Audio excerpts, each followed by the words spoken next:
Assalamualaikum warahmatullahi wabarakatuh. Semoga Allah senantiasa merahmati kita semua.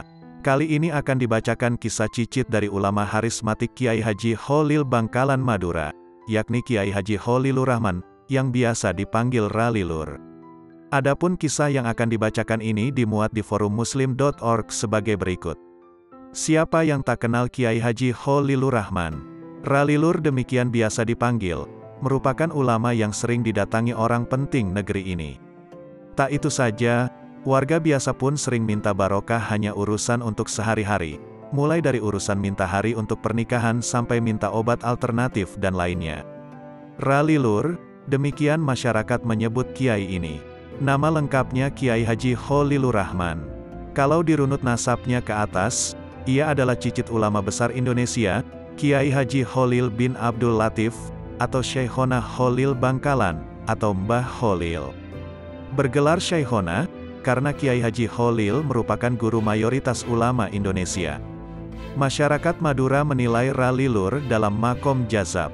Dalam terminologi sufi, tasawuf, jazab merupakan suatu tahapan untuk mencapai tingkat karamah, keistimewaan, yang biasanya disebut wali. Namun sebagian masyarakat menilai Ralilur adalah sudah mencapai tingkat wali. Mana yang benar? Wallahu alam. Yang pasti, kiai ini memang luar biasa. Penampilannya yang sangat bersahaja, bahkan jauh di bawah kehidupan normal, membuat hati orang yang melihatnya bergetar. Wajahnya memang memancarkan nur ilahi.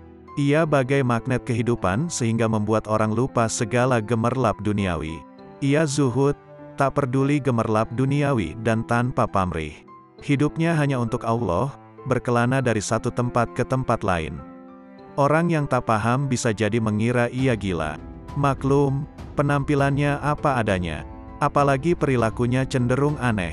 Ia kadang hidup di tengah laut, merendam diri sampai berhari-hari.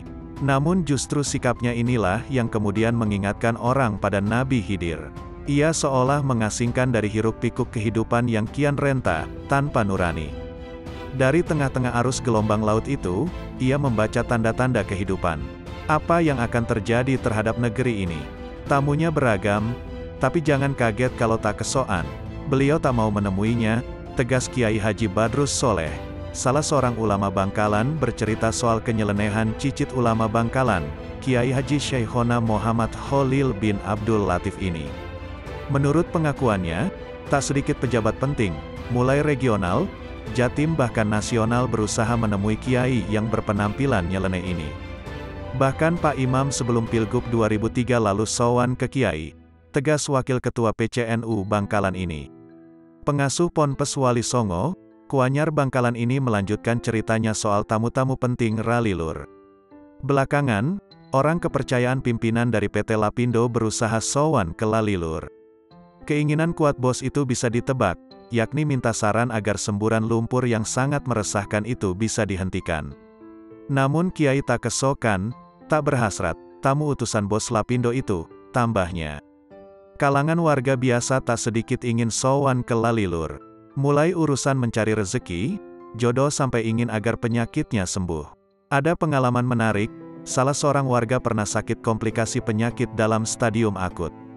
Bahkan sang pasien sudah hampir 1 bulan opname di salah satu rumah sakit swasta di Surabaya. Karena terapi penyembuhan kedokteran tak ada perkembangan menggembirakan. Salah seorang anggota keluarga pasien memutuskan untuk minta barokah Ralilur. Kiai memberikan obat mak dan obat puyer sakit kepala. Setelah diminum alhamdulillah sembuh, tegas Salim, saudara si pasien menjelaskan. Ia memang benar-benar misterius. Ia tak menghiraukan pakaian, apalagi harta benda. Ia tak peduli penilaian orang tentang dirinya. Hidupnya hanya untuk Allah, Allah, Allah. Ia juga jarang untuk tak mengatakan tak pernah bergaul dengan orang seperti umumnya ulama masa kini. Ia juga jarang disorot TV, apalagi berebut memberi komentar di koran seperti umumnya ulama milenium. Namun begitu ia muncul di tengah keramaian orang, suaranya adalah sabda.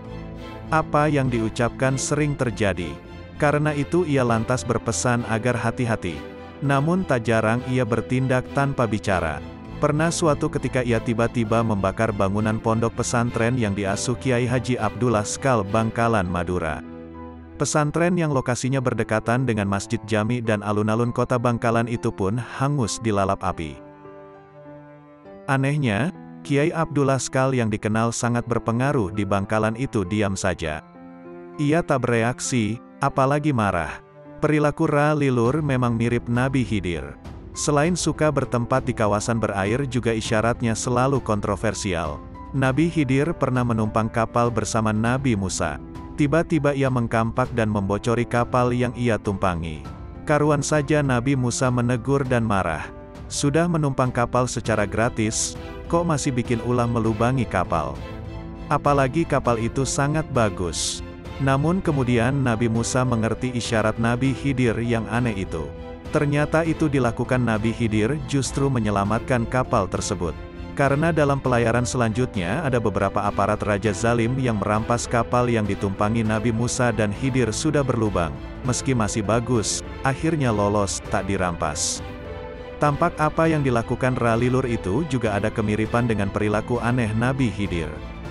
Buktinya, setelah ia membakar pesantren itu kemudian terjadi peristiwa naas yang menimpa bangsa ini. Banyak terjadi aksi pembakaran di mana-mana, kata Kiai Haji Imam Bukhori, Ketua PCNU Bangkalan yang juga keponakan Ralilur. Aksi anarki pembakaran ini terjadi mengiringi konflik politik yang terus berkepanjangan di negeri ini. Misalnya pembakaran pertokoan, kantor-kantor partai politik, dan banyak lagi. Isyarat Ralilur itu kian konkret ketika terjadi pembakaran yang dilakukan orang-orang Dayak terhadap gubuk-gubuk orang Madura yang mengungsi dari Sampit dan Sambas. Tak jelas, apa karena Kiai Abdullah Skal yang dikenal sangat berpengaruh di Bangkalan itu paham terhadap keistimewaan Ralilur sehingga ia lalu diam saja, meski pondoknya dibakar Ralilur. Yang pasti, setelah gubuk santri di pesantrennya dibakar, pesantren Kiai Abdullah Skal semakin maju pesat. Bilik-bilik santri yang semula berupa gubuk-gubuk kini dibangun mentereng. Bahkan pesantren putri yang menyatu dengan tempat istirahat Kiai Skal persis hotel. Bangunannya megah dan menjulang tinggi, penuh tingkat. Siapapun yang tak pernah ke Madura akan mengira bangunan itu hotel, karena memang didesain cukup artistik. Kiai Abdullah Skal sendiri tampak sangat hormat terhadap Ralilur.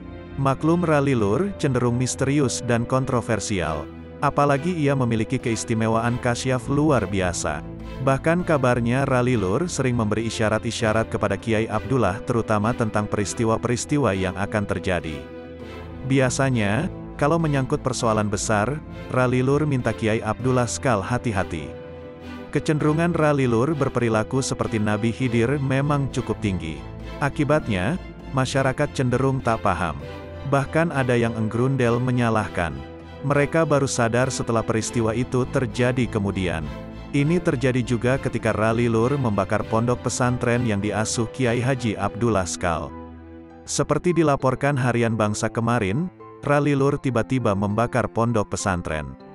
Pesantren, PP, Syekhona Kholil Demangan Barat Bangkalan. Karuan saja masyarakat geger, karena dalam pandangan masyarakat umum, hanya orang gila yang berani membakar pondok pesantren. Apalagi, masyarakat Bangkalan sangat fanatik terhadap dunia pesantren. Kala itu memang belum diketahui siapa orang yang berani membakar pesantren milik Kiai Abdullah yang terkenal sangat harismatik di Bangkalan itu. Aparat keamanan pun kewalahan. Mereka langsung mencari siapa sebenarnya pelaku pembakaran itu. Namun, belum sempat tahu siapa pelakunya, Kiai Haji Amin Imron langsung mencegatnya. "Sudah biar saja Pak, yang bakar pondok itu keponakan saya sendiri kok," kata Kiai Amin. Mendengar itu polisi langsung balik kucing. Begitu juga Kiai Abdullah Skal. Ia tenang-tenang saja, Kiai yang sangat dihormati masyarakat Madura itu bahkan hanya senyum-senyum saja. Memang, peristiwa pembakaran pesantren yang terjadi pada 1979 itu ternyata menyimpan isyarat penuh misteri. Meski demikian, kala itu muncul ramalan bahwa suatu hari nanti akan berdiri bangunan pesantren setinggi ujung bara api, bekas pembakaran. Tinggi api ketika pesantren itu dibakar setinggi pohon kelapa. Ternyata benar, kini berdiri bangunan berlantai 7 mirip hotel. Pesantren itu untuk menampung para santri yang terus membludak dari tahun ke tahun. Pada tahun 1970, misalnya jumlah santri hanya berkisar 20-30 orang. Itu pun hanya santri putra, tutur Kiai Imam Bukhari. Kini santri pesantren itu telah mencapai ratusan terdiri dari santri putra dan putri. Banyak sekali kisah tak masuk akal disaksikan banyak orang tentang Ralilur. Suatu ketika ia bersama banyak orang masuk hutan.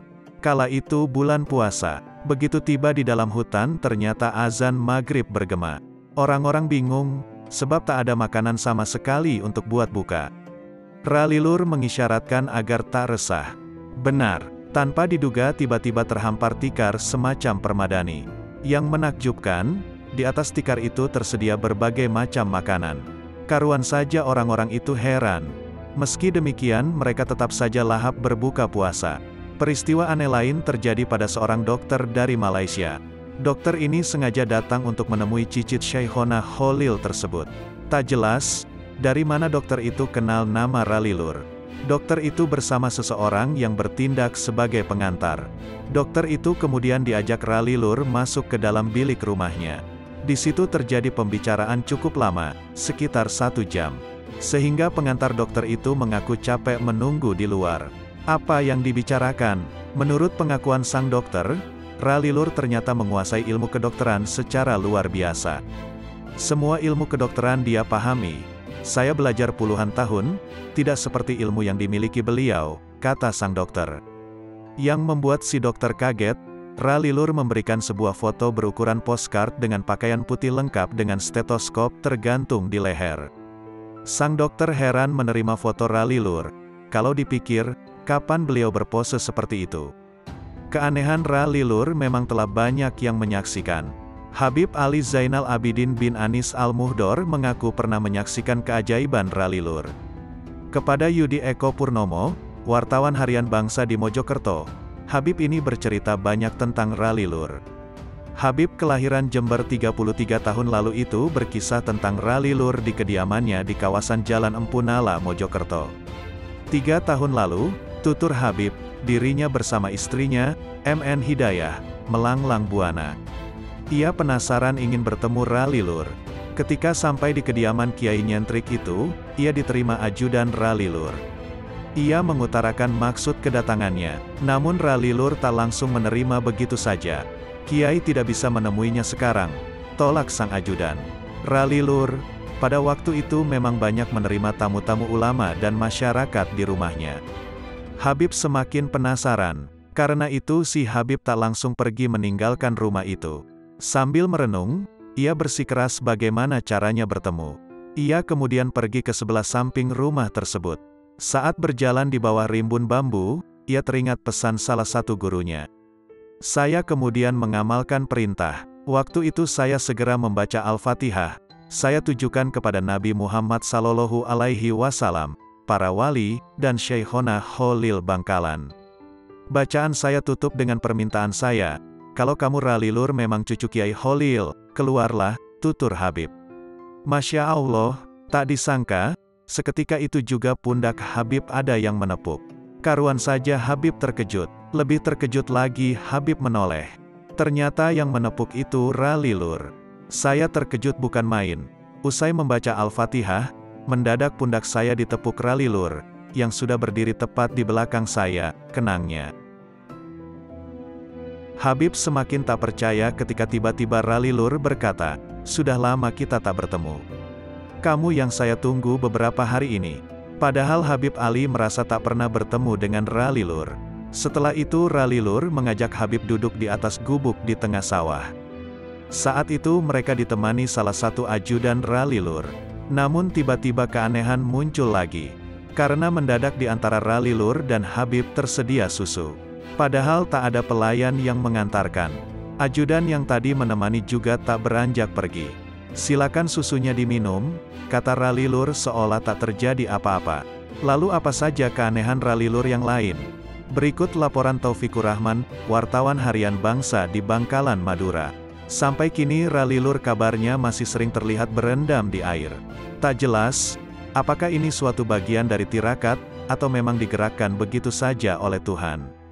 Yang pasti, kebiasaan Ralilur berendam di tengah laut ini tergolong tirakat tingkat tinggi. Siapa sih yang mau kedinginan di tengah laut? Apalagi pada malam hari, belum lagi gangguan-gangguan hewan baik kecil maupun yang buas. Karena itu tirakat jenis ini hanya bisa dilakukan makhluk Allah yang memiliki kemampuan fisik dan jiwa luar biasa. Namun bagi Ralilur itu tampaknya sangat sepele. Maklum, ia telah mencapai tingkat gila Tuhan.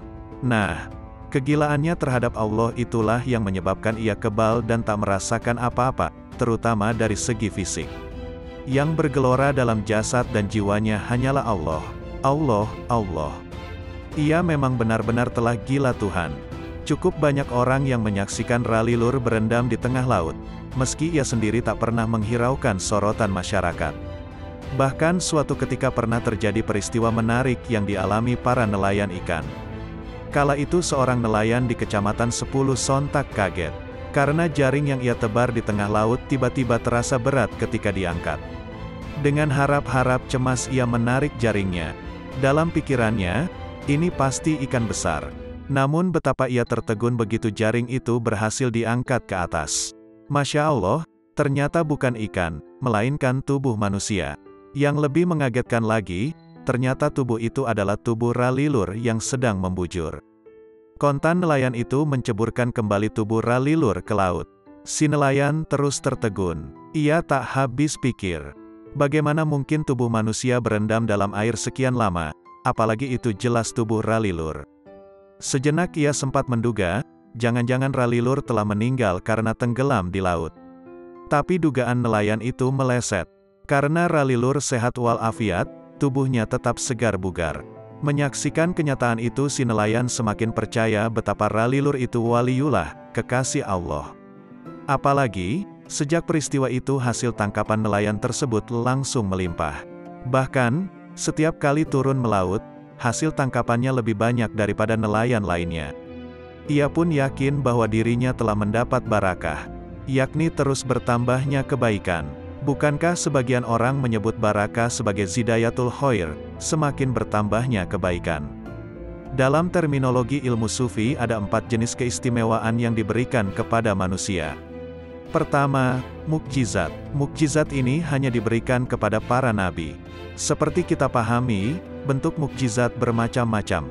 Umumnya tak masuk akal. Misalnya, dari jari Nabi Muhammad tiba-tiba bisa memancar air dan sebagainya. Kedua, karamah. Karamah ini diberikan kepada manusia istimewa di bawah nabi. Jadi diberikan kepada orang tertentu yang memang disayang Tuhan. Karena itu mereka disebut wali, kekasih Allah. Wali sebenarnya tak bisa dideteksi. Bahkan dalam ajaran sufi disebutkan bahwa tak ada yang bisa mengetahui wali kecuali sesama wali. Karena itu kalau tiba-tiba ada orang mengaku wali patut diragukan. Ketiga, mauna, yaitu keistimewaan untuk orang biasa. Jadi orang biasa, tapi punya keistimewaan tertentu. Misalnya, bisa terbang atau sejenisnya. Keempat, istidraj. Keistimewaan ini diberikan kepada orang-orang yang menentang Allah. Jadi orang-orang yang sesat pun oleh Allah diberi keistimewaan. Hanya saja keistimewaan itu hakikatnya sekedar untuk memanjakan mereka, milulu bahasa Jawa. Karena kelak di akhirat ia akan disiksa habis-habisan. Lalu bagaimana dengan Ralilur? Wallahu a'lam. Tapi kalau dilihat dari keluarbiasaan kehidupan sehari-harinya ia memang telah memasuki proses wali. Atau paling tidak, ia masuk dalam kategori jazab, yakni orang gila Allah yang masuk tahapan menuju proses wali. Buktinya, ia sudah tak peduli masalah duniawi. Ia total kepada Allah melalui proses spiritual kontroversial. Di antaranya berendam di air laut siang malam. Maka mudah dipahami jika ia memiliki mukasyafah, kemampuan meneropong masalah yang akan terjadi, cukup tinggi. Bahkan untuk melihat peristiwa yang akan terjadi pada masa datang seolah melihat di balik tirai saja. Isyarat-isyarat Ralilur memang banyak yang terjadi. Lalu bagaimana tentang kondisi negara ini? Ternyata ketika ditanya tentang kondisi negara Ralilur serta-merta menangis. Beliau mengajak berdoa. Dalam doanya, beliau menangis prihatin. Tutur Ali Zainal Abidin bin Anis, seorang kiai dari Jember. Seperti diberitakan harian Bangsa sebelumnya, Habib ini pernah datang ke Ralilur, namun tak ditemui langsung. Ralilur baru keluar menemui setelah Habib mengirimkan surat Al-Fatihah kepada Nabi Muhammad, para wali dan Syekhona Khalil Bangkalan, buyut Ralilur. Menurut Habib, Ralilur menyatakan bahwa dalam kondisi multikrisis ini banyak wali menyembunyikan diri. Meski begitu, ia dengan memakai bahasa Arab sempat mengungkapkan kebanggaannya karena di Indonesia masih banyak orang bermunajat, ingat Allah.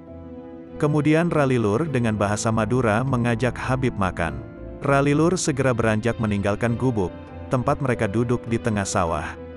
Ralilur tampaknya menyiapkan makanan sendiri. Tentu saja Habib penasaran, masak seorang kiai terhormat mau menyiapkan makanan sendiri. Habib penasaran, karena itu ia mengendap-endap berusaha mengintip apa yang diperbuat Ralilur. Ia terus membuntuti tuan rumah tersebut. Ralilur ternyata terus berjalan menuju sebuah gubuk mirip kandang. Anehnya, hanya dalam sekejap ia sudah keluar membawakan masakan ala Timur Tengah. Yaitu sedandang nasi kebuli. Ini luar biasa, pikir Habib. Bayangkan, sekian banyak porsi makanan disiapkannya dalam tempo sekian menit, katanya. Namun Habib mengaku tak nafsu makan. Ia lebih banyak terpaku heran. "Ya, saya terlalu banyak disuguhi kejadian tak masuk akal," kata Habib kepada Yudi Eko Purnomo, wartawan harian Bangsa di Mojokerto. Apalagi sebelumnya juga terjadi peristiwa aneh. Ketika itu Habib sedang berbincang-bincang dengan Ralilur. Nah, pada saat asyik ngobrol itu rokok si Habib habis. Anehnya, ketika itu juga tiba-tiba tangan Ralilur memegang rokok kesukaan Habib. Di tangan Ralilur ada sebungkus rokok. Lebih aneh lagi, rokok itu baru dibuat 2 hari sebelumnya. Itu tampak dari nomor register rokok tersebut. "Saya tiap kali beli rokok, memang selalu melihat nomor register, kapan rokok itu dibuat," kata Habib. Perilaku aneh Ralilur tidak hanya terjadi pada persoalan-persoalan negara, tapi juga berkaitan dengan orang kampung. Suatu ketika seorang penduduk di desa terpencil kehilangan sapi. Ia sedih karena sapi itu merupakan satu-satunya harta yang paling berharga bagi keluarganya. Karena ingin sapinya kembali, dia sowan ke kediaman Ralilur. Maksudnya untuk minta barokah agar sapinya bisa kembali lagi. Kebetulan waktu itu Ralilur sedang berada di rumah. Ia langsung ditemui oleh kiai nyentrik itu. Padahal, tamu yang hendak sowan ke Ralilur, biasanya baru bisa ketemu minimal setelah 3 kali sowan. Tapi, kali ini aneh. Ralilur malah dengan senang hati membantu orang yang malang itu. Lalu apa yang dilakukan Ralilur ketika diminta barokah agar sapi orang itu kembali lagi? Lagi-lagi Ralilur bertindak tak masuk akal. Warga yang kehilangan seekor sapi itu diberi pil mencret atau murus. Tentu saja orang itu bingung dan dongkol. Orang kehilangan sapi kok diberi obat murus? Ini sungguh tak masuk akal, kata orang yang kehilangan sapi itu tak habis pikir. Namun sebelum pulang pil itu tetap diminum sesuai petunjuk Ralilur. Meski demikian ia tetap saja pikirannya tak bisa menerima. Ia kemudian pulang. Di tengah perjalanan menuju rumahnya, tiba-tiba perutnya mules. Tanpa pikir panjang ia lantas pergi ke sungai untuk membuang hajat. Ajaib, ternyata setelah buang hajat, dia melihat beberapa ekor sapi ditambatkan di semak-semak di sekitar sungai itu. Ketika diperiksa, salah satu sapi yang ditambatkan itu adalah miliknya. Ia girang bukan main. Namun di balik kegirangan itu ia juga merasa berdosa. Ia gelo karena hatinya sempat dongkol pada Ralilur ketika diberi obat murus. Keajaiban Ralilur memang sering dalam bentuk perilaku tak masuk akal. Ini mirip peristiwa-peristiwa Nabi Khidir ketika melakukan perjalanan bersama Nabi Musa. Tiba-tiba Nabi Khidir mencekik seseorang anak yang sedang main. Karuan saja Nabi Musa kaget. Ia menegur Nabi Khidir. Namun Nabi Khidir mengingatkan bahwa sejak awal Nabi Musa memang tak akan kuat melakukan perjalanan bersama Nabi yang suka tinggal di kawasan berair itu. Nabi Musa pun diam. Mereka kemudian kembali melakukan perjalanan. Sampai di tengah jalan mereka haus. Mereka kemudian minta air ke orang kampung untuk menghilangkan rasa hausnya itu. Tapi orang-orang di kampung tersebut tak satu pun yang mau memberi air. Anehnya, Nabi Khidir ketika menyaksikan bangunan tua di kampung itu tiba-tiba memperbaikinya. Nabi Musa heran, kenapa Nabi Khidir mau memperbaiki bangunan di kampung itu, padahal masyarakatnya sangat pelit, minta air saja tak mau mengasih. Karena itu ia menegur lagi. "Iya, kan kamu tak akan kuat melakukan perjalanan bersama saya," kata Nabi Khidir lagi mengingatkan Nabi Musa. Setelah sampai di suatu tempat, Nabi Khidir menjelaskan tentang perilaku anehnya itu. "Saya bunuh anak itu karena nanti kalau sudah besar ia akan menjadi orang jahat, durhaka pada Allah," kata Nabi Khidir. "Lalu kenapa mau memperbaiki gedung di masyarakat yang pelit? Karena di bawah bangunan itu ada harta anak yatim yang kelak bisa diambil. Karena itu gedungnya harus tetap terawat," katanya. Habib Ali Zainal Abidin termasuk orang yang banyak menyaksikan peristiwa ajaib tentang Ralilur. Maklum, ia ketika bertamu sempat tak ditemui oleh Ralilur. Namun begitu baca Fatihah, Ralilur langsung muncul. Ralilur yang cicit ulama terkenal Syekhona Khalil itu serta-merta mengajak Habib berbincang akrab. Namun justru karena banyak peristiwa ajaib itulah selera makan Habib langsung hilang. Karena itu ketika Ralilur menyuguhkan makanan ia menolak. "Saya masih kenyang Kiai," kata Habib kepada Yudi Eko Purnomo, wartawan harian Bangsa di Mojokerto. Ralilur tak tersinggung, ia malah tersenyum. Habib merasa kenyang karena selain sudah banyak disuguhi keajaiban-keajaiban, juga proses makanan yang dikeluarkan itu tak wajar. Ralilur hanya sebentar masuk dapur. Namun tiba-tiba nasi kebuli, masakan khas Timur Tengah itu, sudah siap santap. Karena itu hati Habib curiga, jangan-jangan makanan itu berasal dari hadam sejenis jin. Namun belum selesai Habib menuntaskan kecurigaannya itu, tiba-tiba Ralilur berkata, "Ini dari Allah." Karuan saja Habib kaget, ia malu sehingga wajahnya merah. Habib semakin penasaran ketika Ralilur menyinggung istrinya, MN Hidayah. Di sela-sela obrolan selama 4 jam tersebut, Ralilur menanyakan keadaan istri saya selama ditinggal merantau. Ia tahu, selama ini istri saya selalu tinggal sendiri di rumah, meski dia bekerja di PT Askes Kota Mojokerto. Tutur Habib semakin terbata-bata. Yang membuat Habib semakin heran, ketika Ralilur menyebut alamat rumahnya secara lengkap baik di Pamekasan maupun di Jember. Padahal, sekali lagi, beliau sama sekali tidak pernah tahu saya, apalagi alamat saya. "Itu membuat saya heran," katanya. Kemampuan menebak gerak hati lawan bicara itu memang sering ditunjukkan para wali. Kiai Haji Abdul Hamid Pasuruan, misalnya, kerap menunjukkan peristiwa aneh seperti itu. Semasa hidup Kiai ini pernah kedatangan Kiai Haji Yusuf Hashim, PAUD, putra pendiri NU Hadratus Syekh Hashim Asy'ari. Saat itu PAUD yang sehari-harinya aktif sebagai pengasuh pesantren Tebuireng Jombang itu bersama tokoh NU Kiai Haji Munasir. Begitu PAUD datang, Kiai Hamid langsung menyongsong. Kiai Hamid bahkan sempat merangkul PAUD. Akibatnya, Kiai Munasir seolah terabaikan. Nah, saat itulah dalam hati Kiai Munasir secara tak sengaja menggerutu. Ya, wajar kalau PAUD diperlakukan seperti itu. Sebab PAUD putra macan. Jadi macan ketemu macan, kata Kiai Munasir dalam hati. Ternyata tanpa diduga Kiai Hamid langsung berbalik ke arah Kiai Munasir. "Jangan begitu. Manusia itu sama saja. Ayo," kata Kiai Hamid sembari merangkul Kiai Munasir. Karuan saja Kiai Munasir terkejut. Ia tak menyangka gerundelan dalam hatinya diketahui oleh Kiai Hamid. Menurut Habib, Ralilur sering menunjukkan firasat-firasat aneh sehingga orang tak habis pikir. Misalnya menangis. Habib menuturkan, jika Ralilur menangis, berarti ada kaum aulia, wali, wafat. Ralilur menangis karena jika wali meninggal berarti syiar Islam berkurang. Selain itu dunia kehilangan pahlawan, penyebar agama. Ralilur, ulama jazab mirip Nabi Khidir. Di kepala Kiai ada nasi ketika jadi imam salat. Perilaku aneh yang ditampakkan Ralilur tampaknya memang berkaitan dengan leluhurnya yang memang wali. Syekhona Khalil Bangkalan, buyut Ralilur, juga dikenal berperilaku aneh-aneh. Kiai Khalil dikenal sebagai ahli nahwu, gramatika Arab. Konon, ketika masih kecil Kiai Khalil sudah menunjukkan tanda-tanda aneh. Suatu ketika ia salat berjamaah bersama para santri dan kiainya. Seperti biasa, yang jadi imam adalah kiainya. Namun tiba-tiba Khalil kecil tertawa terbahak-bahak. Usai salat kiainya memarahi Khalil. "Orang lagi salat kamu malah tertawa, apa maumu?" bentak sang kiai. Khalil menjawab enteng. Sewaktu Kiai salat tadi saya lihat ada nasi di atas kopiah Kiai. Karena itu saya tertawa, jawab Khalil. Seketika Kiainya kaget sekaligus malu. Ia sadar bahwa salatnya tak khusyuk karena ingin cepat-cepat pergi menghadiri kenduri. Sejak itu Kiainya mulai menaruh perhatian besar pada Khalil. Ia sadar bahwa di antara santrinya ada yang punya kemampuan luar biasa, yakni punya kasyafah. Dugaan Kiai itu betul.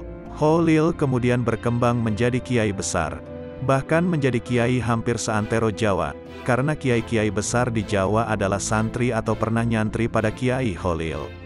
Keanehan Kiai Khalil terus terjadi ketika sudah ke Sohor. Suatu ketika Hadratus Syekh Hasyim Asy'ari mau nyantri ke pesantren yang diasuh Kiai Khalil di Bangkalan. Kiai Hasyim yang waktu itu masih muda langsung dites. Kiai yang kemudian menjadi pendiri NU itu, konon, disuruh naik ke atas pohon bambu. Sementara Kiai Khalil terus mengawasi dari bawah sembari memberi isyarat agar terus naik sampai ke puncak. Kiai Hasyim terus naik sesuai perintah gurunya itu. Ia tak peduli apakah pohon bambu itu melur atau bagaimana. Yang jelas, ia hanya patuh pada perintah kiainya. Anehnya, begitu sampai di puncak, Kiai Khalil mengisyaratkan agar Kiai Hasyim meloncat ke bawah. Tanpa pikir panjang Kiai Hasyim langsung meloncat. Ternyata ia selamat. Yang menarik, dua kiai besar ini sama-sama tawadu alias rendah hati. Mereka sama-sama saling berguru. Kiai Hasyim terkenal sebagai ahli hadis. Biasanya Kiai Hasyim mengajarkan hadis itu pada santri sebulan penuh bila bulan puasa. Ternyata Kiai Khalil, meski dikenal sebagai guru Kiai Hasyim, ikut juga jadi santri. Ia tak gengsi memperdalam ilmu meski kepada muridnya sendiri. Sebaliknya, ia malah sangat menghormati Kiai Hasyim. Tradisi tawadu, rendah hati, itu ternyata terus menurun ke generasi berikutnya. Gus Dur cucu Kiai Hasyim sangat menghormati keturunan Kiai Khalil. Begitu juga Kiai Haji Fuad Amin cicit Kiai Khalil sangat menghormati keturunan Kiai Hasyim. Kalau saya salaman mencium tangan Gus Dur langsung ditarik, tutur Fuad Amin. Gagal temui Nabi Khidir, bertekad mengembara. Ralilur memang berasal dari keluarga sufi. Dalam arti, leluhurnya dikenal dekat dengan Nabi Khidir. Karena itu mudah dipahami jika keajaiban-keajaiban Ralilur mirip dengan perilaku Nabi Khidir. Kiai Haji Imron, kakek Ralilur, konon, pernah ditemui Nabi Khidir. Kiai Imron adalah putra Syekhona Khalil Abdul Latif Bangkalan. Kala itu Nabi Khidir menjelma sebagai orang berpenyakit yang menjijikkan. Orang itu kemudian minta gendong pada Kiai Imron. Namun Kiai Imron menolak. Karena menolak orang itu lantas minta gendong ke Hadratus Syekh Hasyim Asy'ari yang waktu itu masih mondok di pesantren Kiai Khalil. Kiai Hasyim menggendong hampir sampai ke pesantren. Menjelang sampai ke pesantren orang itu minta diturunkan. Orang tersebut kemudian berkata, "Sampaikan kepada Kiai Imron, saya ini Nabi Khidir." Setelah itu orang tersebut lenyap. Begitu kabar disampaikan, Kiai Imron terkejut. Ia menyesal telah menolak menggendong orang berpenyakit itu yang tak lain adalah Nabi Khidir. Sejak itu, kabarnya, Kiai Imron bertekad untuk mencari Nabi Khidir. Ia terus mengembara untuk mencari Nabi Khidir. Kasus seperti Kiai Imron ini memang banyak terjadi. Seseorang pernah ingin bertemu Nabi Khidir. Ia datang kepada Kiai yang dikenal wali. Orang tersebut kemudian disuruh pergi ke trotoar gedung bioskop. Namun begitu sampai di tempat yang ditunjuk, ternyata Nabi Khidir tak ada. Orang tersebut kemudian kembali ke rumah sang Kiai. Ia melaporkan bahwa di depan gedung bioskop itu tak ada Nabi Khidir, yang ada hanya orang jual bakso. Lalu apa kata sang Kiai? "Ya, itu Nabi Khidir yang menjelma jadi tukang bakso itu," kata Kiai itu. Kontan saja orang sudah lama ingin bertemu Nabi Khidir itu gelo. Konon, Kiai Haji Abdul Hamid Pasuruan yang dikenal sebagai wali itu sering didatangi orang yang ingin bertemu dengan Nabi Khidir. Suatu ketika ia kedatangan tamu yang ngotot mau bertemu Nabi Khidir. Kiai Hamid lantas minta orang itu datang kembali besok. Karena memang sangat ingin melihat Nabi Khidir, orang tersebut datang seperti perintah Kiai Hamid. Ia lantas duduk di sela-sela tamu yang banyak. Kiai Hamid terus asyik bercakap-cakap dengan para tamunya. Kemudian para tamu itu pulang sehingga tinggal orang yang ingin bertemu Nabi Khidir itu. "Kiai, mana Nabi Khidirnya?" katanya tak sabar setelah menunggu tak muncul-muncul. "Loh, tadi sewaktu kamu kesini ada orang nggak di depan?" tanya Kiai Hamid. "Ada, tapi orang membersihkan gat," kata orang itu jujur. "Iya, itu tadi Nabi Khidir," jelas Kiai Hamid. Karuan saja orang itu terkejut. Ia tak menyangka orang yang ia sepelekan tadi ternyata Nabi Khidir. Nangis engguguk, ulama kejar harta, telantarkan fakir miskin. Belum ada informasi jelas tentang pendidikan Ralilur. Tapi ia menguasai bahasa Arab. Kehidupan Ralilur memang agak berbeda dengan keluarga Syekhona Khalil lainnya yang pendidikannya jelas. Kiai Haji Abdullah Skal, saudara Ralilur, misalnya, sejak kecil nyantri secara teratur. Kemudian mengasuh pesantren warisan Syekhona Khalil. Karena itu pesantren yang terletak di kota Bangkalan itu dinamakan pesantren Syekhona Khalil. Pesantren inilah yang pernah dibakar oleh Ralilur. Ralilur sejak muda dikabarkan suka mengembara. Ia sering tak jelas di mana tempatnya. Ia hanya muncul ketika mau mengabarkan peristiwa-peristiwa penting yang akan terjadi. Untuk proses penyampaian kabar itu ia kadang datang kepada Kiai Abdullah Skal. "Biasanya ia minta agar Kiai Abdullah hati-hati," ujar salah seorang keluarga Kiai Abdullah kepada Harian Bangsa. Setelah itu ia kembali ke kediamannya, atau meneruskan lakunya, merendam diri di tengah laut. Yang menarik, di kediaman Ralilur cukup banyak tamu berkunjung. Di depan tamunya terutama yang khusus ia kadang bercerita tentang peristiwa-peristiwa penting. Misalnya tentang ulama yang kini mulai lebih suka mengejar-ngejar harta ketimbang memikirkan nasib umat. Cicit Syekhona Khalil itu bahkan menangis sampai engguguk ketika bicara tentang ulama yang hanya mengejar harta. Kalau ulama sudah lupa kepada kedudukannya dan mencintai harta serta kemewahan, berat di hadapan Allah Subhanahu wa Ta'ala. Dampaknya, mereka akan pecah. "Ya Allah, selamatkanlah mereka," kata Ralilur sembari menangis sesenggukan. Ia menyampaikan itu kepada tamunya dalam bahasa Arab. Soal bahasa Ralilur melihat tamunya. Kalau tamunya paham bahasa Arab kadang bicara dalam bahasa Arab. Tapi jika tamunya orang Madura, biasanya ia cukup bahasa Madura. Berbeda dengan ulama milenium yang berebut posisi dan sibuk dengan politik, Ralilur sangat sederhana. Baik pakaian maupun kehidupan sehari-harinya sangat bersahaja. Ralilur memang lebih tepat jika disebut sebagai ulama rohani. Pengusaha besi kapok datang, rugi 100 juta rupiah, ayah mati. Banyak cerita menarik yang dialami Habib Ali Zainal bin Anis Al-Muhdor ketika berkunjung ke kediaman Ralilur di Tanah Merah Bangkalan, Madura. Waktu itu saya melihat pakaian Ralilur yang sederhana. Saya lantas ingat satu hadis yang mengatakan agar hati-hati terhadap orang yang berpakaian compang-camping. Karena orang itu mulia di sisi Allah. Uniknya, seketika itu Ralilur menjawab "Sholawallah ala Muhammad," tutur Habib. Sontak Habib takzim kepada Ralilur. Karena apa yang ada dalam hati Habib, ternyata Ralilur tahu. Tak lama kemudian Ralilur bertanya kenapa seorang pengusaha besi tua bernama Haji Hasan yang tinggal di Cililitan, Jakarta tak pernah datang lagi kepadanya. Habib Ali menjawab mungkin sudah jera karena banyak pengalaman pahit yang dialami ketika datang ke Ralilur. Menurut Habib, Hasan pernah mengalami tekanan ekonomi. Karena ia mendengar kejadian-kejadian aneh yang dialami Habib bersama Ralilur, ia kemudian memutuskan datang kepada Kiai Jazab itu. Ia minta doa kepada Ralilur. Ia berharap, cicit Syekhona Khalil Bangkalan itu, mau mendoakan, agar usahanya tetap langgeng.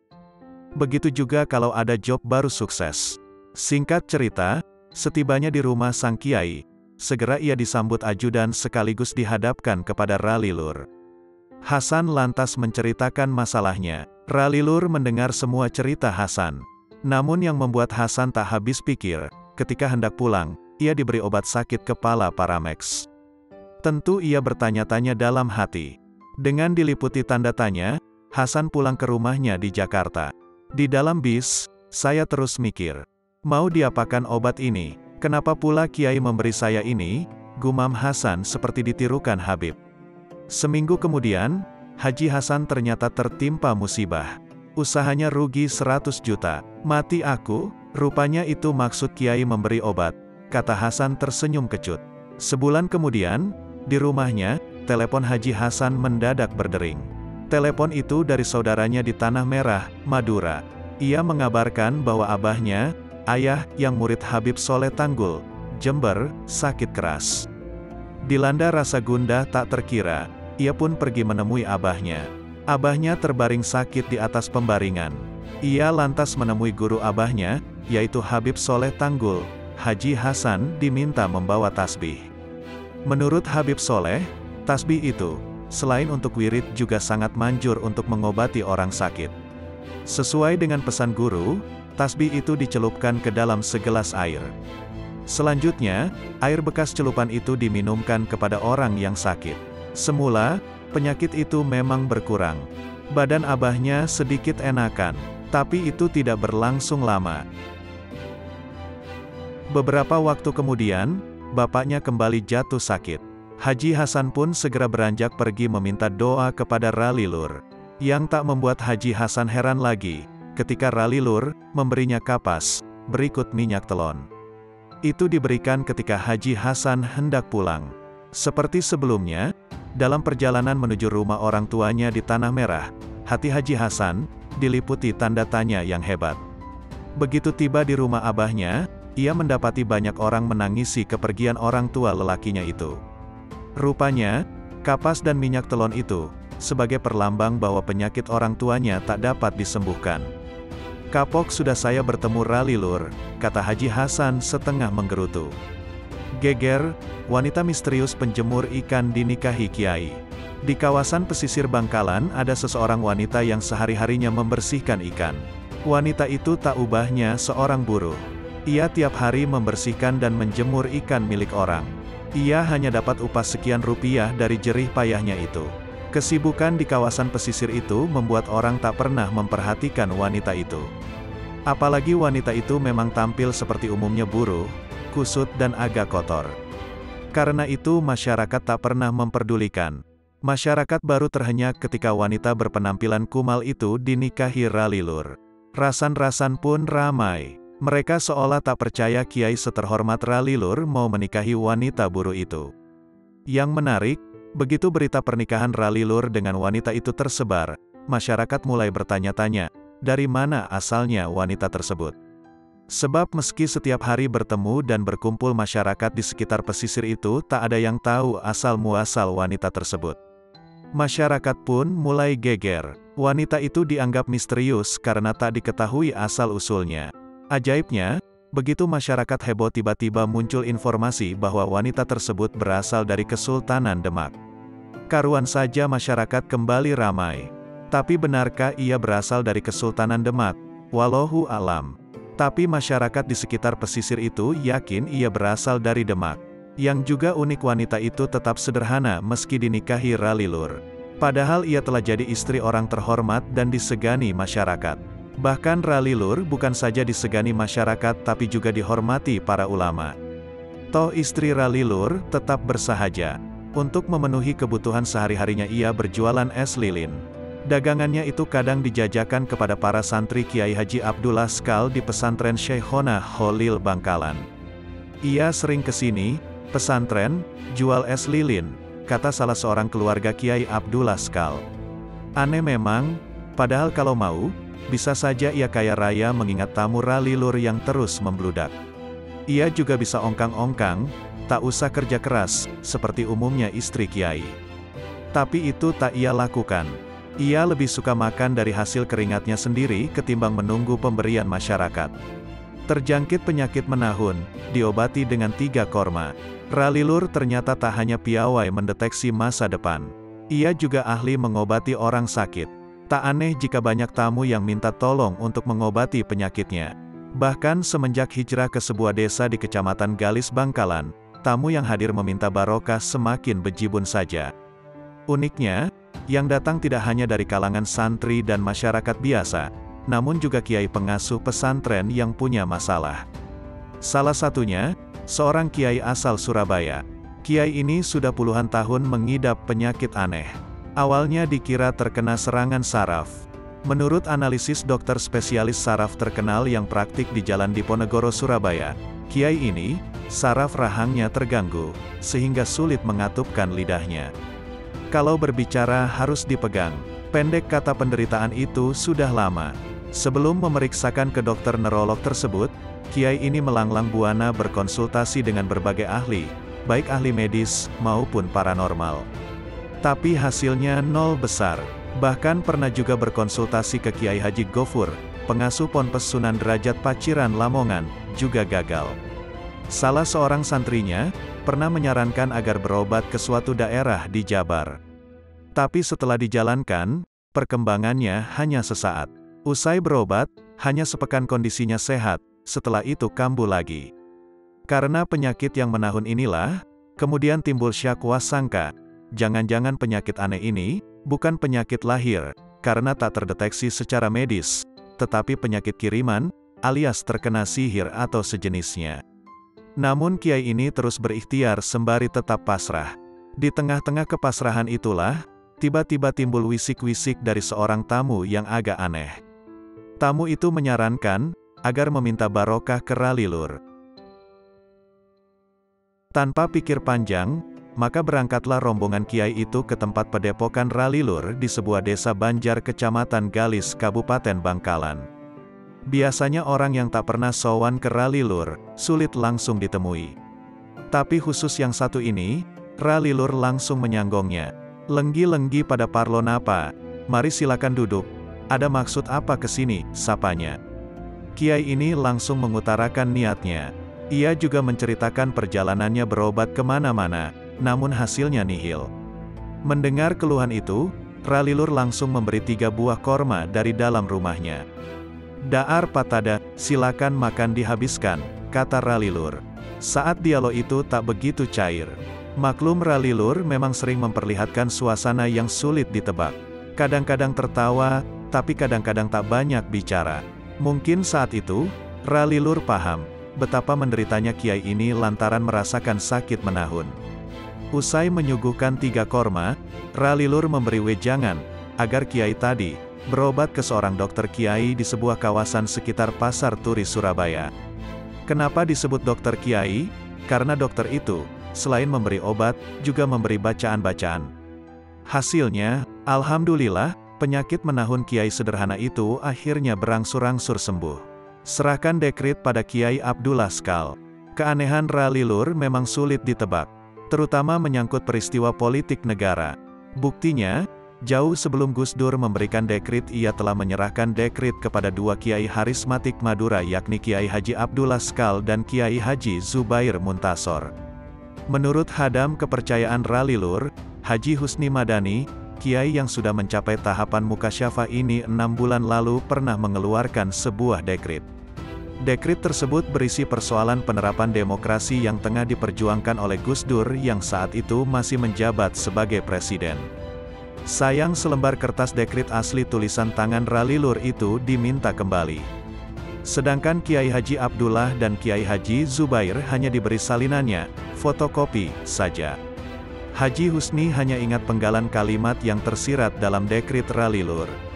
Antara lain, demokrasi sulit dipraktikkan. Yang terakhir, berisi kalimat berat sama dipikul, setelah ringan tidak kebagian. Saya hanya ingat 2 kalimat itu, sedangkan yang lain saya lupa, katanya.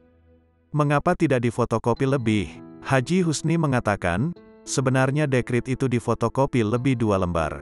Tapi setelah menghadap Ralilur, lembaran yang asli diminta sedangkan yang 2 lembar fotokopi disimpannya. Anehnya, 2 lembar fotokopi dekrit itu hilang. Padahal saya ingat di mana saya simpan, tuturnya keheranan. Ya mungkin, Kiai tidak kasokan, tidak mengizinkan, katanya mengira-ngira. Hadam kepercayaan Ralilur menjelaskan, fotokopi dekrit diberikan kepada Kiai Haji Abdullah sebanyak 5 lembar dan 5 lembar lainnya diserahkan kepada Kiai Haji Zubair. Dan setiap mengeluarkan surat, Ralilur selalu meminta surat asli tulisan tangannya. Surati Harian Bangsa, meski tak baca koran. Keanehan-keanehan Ralilur yang diberitakan Harian Bangsa ternyata mendapat tanggapan dari cucu Syekhona Holil Bangkalan Madura itu. Secarik kertas berisi tulisan tangan dengan lafal Arab itu diberikan begitu saja kepada Haji Husni Madani, Hadam, ajudan, kepercayaannya. Karuan saja Husni kaget, karena selama ini Ralilur tidak pernah keluar dari biliknya di sebuah pegunungan di desa Banjargalis. Kawasan ini jauh dari kota. Jaraknya sekitar 35 km dari kota Bangkalan. Kondisinya penuh bebatuan. Selain itu Ralilur sudah lebih 2 minggu ini tidak pernah berkomunikasi melalui lisan alias puasa bicara. Ralilur juga mengunci diri di dalam kamarnya. Tak pernah keluar. Jadi kiai yang suka berendam di tengah laut itu tak pernah baca koran. Tapi anehnya, Kiai Kasaf berumur lebih dari setengah baya ini tahu kalau saat ini dirinya sedang menjadi salah satu berita di rubrik Religia Harian Bangsa. Lebih aneh lagi, Ralilur tahu persis apa saja yang pernah dimuat tentang dirinya. Menurut Haji Husni, selama ini Ralilur tidak pernah diberitahu soal pemuatan dirinya di Harian Bangsa. Memang Husni sendiri pernah membaca tulisan tentang Ralilur di Harian Bangsa. Tapi dia tidak berani memberikan koran Harian Bangsa yang memuat tentang dirinya itu karena takut tidak setuju dimuat di media massa. Karena itu ia ketakutan ketika secara tiba-tiba dipanggil Ralilur. Saya sempat ketar-ketir ketika dipanggil oleh Kiai. Karena saat itu Kiai langsung bertanya di mana alamat redaksi Harian Bangsa. Tutur Haji Husni kepada Taufikur Rahman, wartawan Harian Bangsa di Bangkalan. Bahkan, sambungnya, Ralilur juga menanyakan siapa wartawan yang menulisnya. Saya berpikir Kiai duka, marah, tapi ternyata tidak. Papar Hadam kepercayaan Ralilur yang sudah mengabdi puluhan tahun di rumahnya, desa Banjargalis. Jatuh dari pematang, minta dibelikan kosmetik. Isyarat Ralilur seputar perkembangan politik di Indonesia ternyata masih ada yang menarik untuk disimak. Ini terutama terkait dengan peristiwa jatuhnya Gus Dur dan naiknya Megawati sebagai presiden belum lama ini. Menurut Haji Husni Madani, Hadam Ralilur, 2 bulan lalu cicit Syekhona Holil Bangkalan itu pernah mengalami peristiwa aneh. Di luar dugaan, ketika berjalan menuju biliknya di atas gunung, Kiai Jazab ini tiba-tiba jatuh dari pematang yang cukup tinggi. Peristiwa ini terjadi pada malam hari selepas Isya. Saat berjalan di atas pematang, tiba-tiba Kiai jatuh. Saking tingginya, sikut Kiai sampai luka, tutur Husni kepada Taufikur Rahman, wartawan Harian Bangsa di Bangkalan. Saya heran, soalnya pematangnya lebar dan Kiai biasa berjalan melewatinya, katanya seraya geleng-geleng kepala. Saat itu Husni masih belum berpikir isyarat yang bakal terjadi kelak di kemudian hari. Dia hanya berpikir, Kiai yang sudah mencapai tingkat mukasyafah ini hanya terjatuh biasa. Saya pikir hanya jatuh biasa, ternyata Gus Dur dijatuhkan, kata Husni dengan logat Madura yang kental. Begitu juga naiknya Megawati sebagai presiden. Peristiwa Mega jadi presiden tak luput dari isyarat aneh Ralilur. Dijelaskan, 10 hari menjelang sidang istimewa MPR, Ralilur minta dibelikan 3 meter kain warna merah. Dan keinginan itu pun langsung diiyakan Haji Husni. Keesokan harinya, Ralilur kembali meminta ajudan kepercayaannya itu untuk membeli perlengkapan kosmetik. Ralilur berpesan agar semua kebutuhan kosmetik wanita dibeli lengkap dan dibungkus rapi. Pokoknya, keinginan Kiai saya ibaratkan seseorang yang hendak melamar seorang wanita. Saat itu saya hanya berpikir Kiai punya niat untuk meminangkan salah satu putri saya dengan seorang lelaki pilihan Kiai, tukasnya. Ternyata sidang istimewa memutuskan Megawati sebagai Presiden RI menggantikan Gus Dur. Lalu bagaimana dengan pembelian kain warna merah sepanjang 3 meter? Mungkinkah Mega bisa bertahan 3 tahun di kursi presiden? Atau mungkin ada isyarat lain yang akan ditunjukkan oleh Kiai Jazab yang suka berendam di tengah laut dan mirip Nabi Khidir ini? Wallahu alam. Main drama, ada di 2 tempat dalam waktu sama. Namun ada yang lebih unik lagi di balik peristiwa itu. Ceritanya begini, salah seorang kiai tidak bisa hadir pada undangan Ralilur di resepsi anak Husni itu. Keesokan harinya, sang kiai datang ke rumah tuan rumah, Haji Husni Madani, untuk minta maaf karena tidak bisa hadir dalam pesta pernikahan anaknya.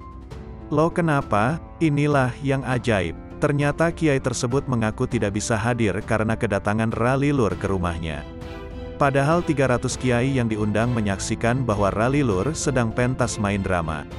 Saya heran, lawong pada malam itu bersama saya, tapi ternyata ada seorang kiai yang mengatakan Ralilur sedang bertamu ke rumahnya, kata Husni. Kejadian serupa juga terjadi pada salah seorang kerabat Husni di Jakarta. Itu terjadi saat acara Haul Kiai Haji Amin Imron. Pada acara tersebut, tiba-tiba Ralilur datang dan mengikuti acara tersebut. Kontan saja tuan rumah keheranan melihat kehadiran kiai yang jarang muncul di depan publik itu. Tak hanya itu, Ralilur juga bertanya kepada tuan rumah soal foto dirinya yang dipajang di dalam kamar. "Mana foto saya yang dipajang di dalam kamar?" serga Ralilur seperti ditirukan Husni. Padahal, sebelumnya Ralilur tidak pernah sowan ke rumah kerabat Husni itu.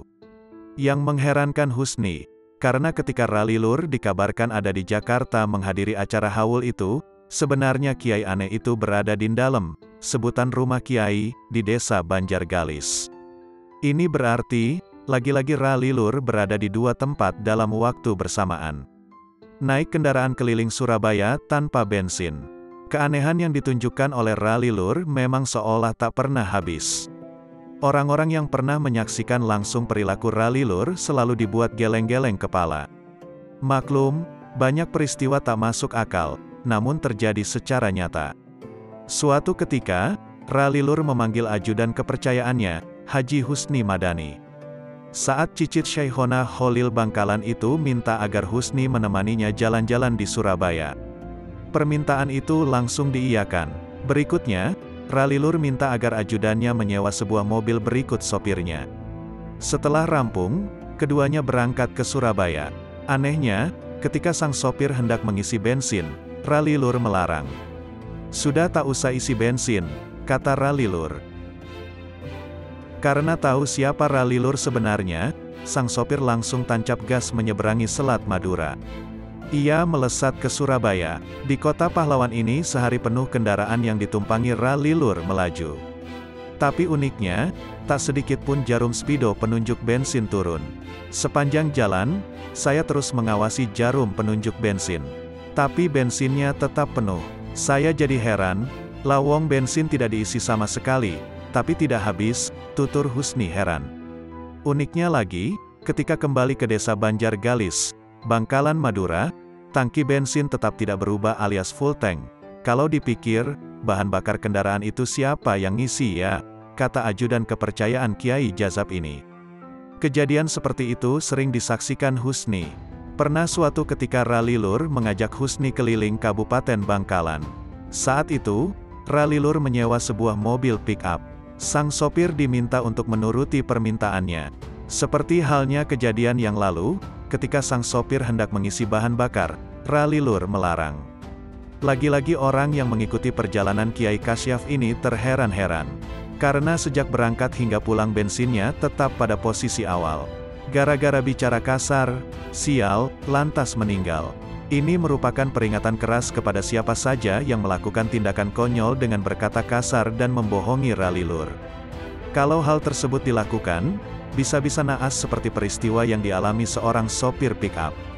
Ajudan Ralilur, Haji Husni mengatakan, sopir itu diketahui meninggal setelah mengalami sakit yang berkepanjangan. Kabar itu pun terkuak setelah sopir lain menceritakan nasib yang menimpa temannya. Kisah tersebut berawal ketika Husni bersama Ralilur melakukan perjalanan dari Kecamatan 10 menuju desa Banjargalis Bangkalan Madura. Di tengah perjalanan, motor yang ditumpangi macet karena mengalami kerusakan pada bagian mesin. Karena tak bisa memperbaiki, Husni memutuskan untuk beristirahat seraya menunggu tumpangan untuk Ralilur. Beruntung, setelah beberapa menit beristirahat, ada sebuah mobil pick-up melintas di sebuah jalan desa. Ralilur kemudian meminta agar ajudannya menyetop mobil itu untuk ikut. Namun setelah dicegat, sang sopir berkata kalau mobilnya tidak dibuat angkutan. "Lok muak, tidak mau muat," kata sang sopir dengan kasar. Karena ditolak, Husni kembali istirahat sembari menunggu tumpangan yang lain. Ternyata setelah beberapa meter dari tempat istirahat, mobil yang dicegatnya tadi mengangkut beberapa karung kedondong milik pedagang. Setelah kejadian itu, Husni tidak pernah berpikir apa yang akan terjadi pada sang sopir di balik kata-kata kasar dan bohong yang diucapkan kepada seorang kiai jazab itu. Beberapa bulan berikutnya, Ralilur berniat untuk melakukan perjalanan keliling kota Bangkalan. Seperti biasa, Kiai Kasaf ini memerintahkan ajudannya untuk mencari mobil tumpangan. Tapi anehnya, sebelum diperintah mencari mobil, Ralilur berpesan agar memilih mobil pick-up deretan ketiga dari belakang. Karena itu perintah Kiai, saya tidak bisa menolaknya, tuturnya. Perjalanan pun dilakukan. Setelah sampai di daerah pesisir barat Kecamatan Socah, Bangkalan, Ralilur berhenti. Ia langsung melakukan perjalanan ke tengah laut. Saya tidak tahu kemana Kiai berjalan, tapi beliau terus berjalan hingga tidak kelihatan, kata Husni. Di tengah penantian tersebut, Husni ngobrol dengan sopir pick-up yang menjadi pilihan Ralilur. Ternyata, sang sopir bercerita panjang lebar soal peristiwa yang pernah dialami temannya yang juga sopir pick-up itu. Dikatakan, setelah sopir pertama menolak permintaan Ralilur dengan kata-kata kasar dan bohong, dia terus mengalami banyak peristiwa sial. Mula-mula hasil uang dari nyopir itu selalu habis hanya untuk membayar biaya tilang polisi. Berikutnya, dia terus mengalami sakit yang tak kunjung sembuh hingga akhirnya meninggal. Mantuan, Paman Haji, sopir pertama yang pegang mobil ini meninggal setelah menolak permintaan Kiai, kata sopir itu lirih. Mendengar penjelasan itu, Husni teringat peristiwa yang pernah dialaminya. Ternyata, Ralilur memilih mobil pick-up pada deret ketiga itu merupakan tebusan dari penolakan sopir yang pernah berkata kasar itu. Karena sopir yang berkata kasar itu dulu juga menyopir mobil yang sekarang dipakai itu. Inilah isi surat Ralilur kepada Harian Bangsa. Ralilur akhirnya berkirim surat kepada Harian Bangsa. Meski cicit Syekhona Kholil itu tak pernah membaca koran, namun ia tahu betul isi berita Harian Bangsa yang menulis keunikan dirinya. Surat itu dititipkan kepada seseorang kemudian diberikan kepada Taufikur Rahman wartawan Harian Bangsa di Bangkalan. Surat itu sangat sederhana, namun isinya cukup mengena dan mendalam. Hanya satu lembar, tapi diketik dengan mesin ketik manual. Selain berisi saran juga disertai kaidah-kaidah agama dalam bentuk huruf Arab. Surat ini penting dimuat karena tulisan tentang Ralilur mendapat sambutan luar biasa dari pembaca. Bahkan ada pembaca yang menelepon kepada redaksi Harian Bangsa menanyakan, apakah koran ini sudah seizin Ralilur ketika menulis Kiai Jazab yang suka berendam di tengah laut itu. Karena surat kabar bangsa tertanggal tanggal 4 Agustus tahun 2001 halaman 6, dengan judul, tiba-tiba berpakaian serba merah, memuat pengungkapan nama saya dikategorikan yang berlebihan. Maka perlu saya membuat uraian, bukan sanggahan, untuk menjaga tetap baiknya itikat orang awam. Ini sebagian yang tertera di surat kabar itu kolom I tanggal 4 bulan Agustus tahun 2001 halaman 6. Ralilur tampaknya memang sudah mencapai tingkat kasyaf dan seterusnya. Tulis Ralilur mengawali suratnya. Yang menarik, surat Ralilur minta agar tak menafsirkan terlalu jauh tentang perilaku manusia. Ia minta agar perilaku manusia dipandang dari segi zahiriyahnya saja, tak usah ditafsirkan macam-macam. Inilah uraian saya, martabat manusia tak akan melebihi nabi. Tak akan luas pengaruh manusia individu kecuali manusia yang berkedudukan resmi dan berkarya resmi pula. Pengumandangan agama Islam adalah zohiriyah, pandanglah manusia dan perilakunya dengan apa yang terpandang tak usah mengungkit-ungkit apa yang tersirat cukup dengan yang tersurat, tulis Ralilur lebih lanjut. Ralilur kemudian menulis, selain niat dan syarat-syarat dan rukun ibadah serta muamalat hanyalah zahiriyah. Sebab itu maka tak layak bagi manusia mengungkap-ungkap batiniyah seperti watak dan jiwa yang bergairah buruk. Kecuali orang teranugerah pada hal itu. Ralilur kemudian mengutip kaidah bahasa Arab yang artinya, dan manusia hanya diperintah mengikuti kaidah-kaidah agama, makanya tak usah isyarat-isyaratan. Ralilur juga mengetengahkan kaidah yang ditulis dalam bahasa Arab. Kaidah itu ia beri arti sebagai berikut, dan Nabi sendiri tak suka terlalu diagung-agungkan seperti tersebut. Ralilur juga kembali menulis dengan bahasa Arab yang artinya, pandanglah manusia dan muamalah dengan zahiriyah, kalau dukun itu dengan batiniyah maka itu hal dukun sendiri.